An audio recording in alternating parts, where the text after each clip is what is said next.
আসসালামু আলাইকুম। আজকে আমি আমার মেয়ের জন্য ডিম দিয়ে পুডিং বানাবো। এর জন্য প্রথমে আমি একটা বাটি নিয়ে দিয়েছিলাম, সেখানে ডিম ভালো করে ফেটিয়ে নেব।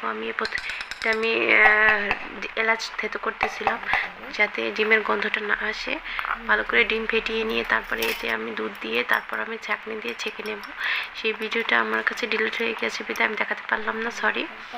তারপর আমার এখানে আছে হচ্ছে সেই দুধের আর ডিমের মিশ্রণ, আর চিনি যে যেমন খায় তেমন, আর এলাচ দিয়েছি যাতে ডিমের গন্ধটা কম আসে। যদি আপনারা পারেন আর ভ্যানিলা এসেন্স বা একটা এসেন্স পাওয়া যায়, সেই এসেন্স দিলেই ডিমের গন্ধটা চলে যাবে। তো আমি ফুটন্ত পানিতে টকবক করতেছি, এখানে হাই লো হিটে আমি দিলাম। আমার কাছে স্ট্যান্ডার নেই বিধায় আমি বাটিতে দিয়েছি।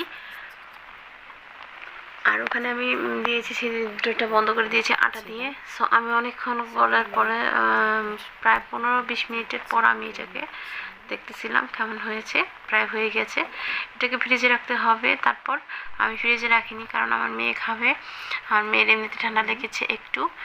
আমি যে এটা হাত দিয়ে নামাচ্ছিলাম, সো আমি এটা হাত দিয়ে নামানোর পর আমি এবার বাটিতে ঢেলে নেবো। বাটিতে ঢালার পরে এটার স্ট্রাকচারটা কেমন হয় দেখতে আমি অবশ্যই আপনাদের সাথে শেয়ার করবো বিষয়টা। এই যে দেখা যাচ্ছে এই যে এটা হচ্ছে একদম চিতে পেটের মতো হয়ে গেছে। তো প্রথমবার বানিয়েছি, জানি না কেমন হয়েছে। তো ভালোই হয়েছিল মোটামুটি। আমি একটু খেয়াল, একটু সকাল থাকবেন, টাটা।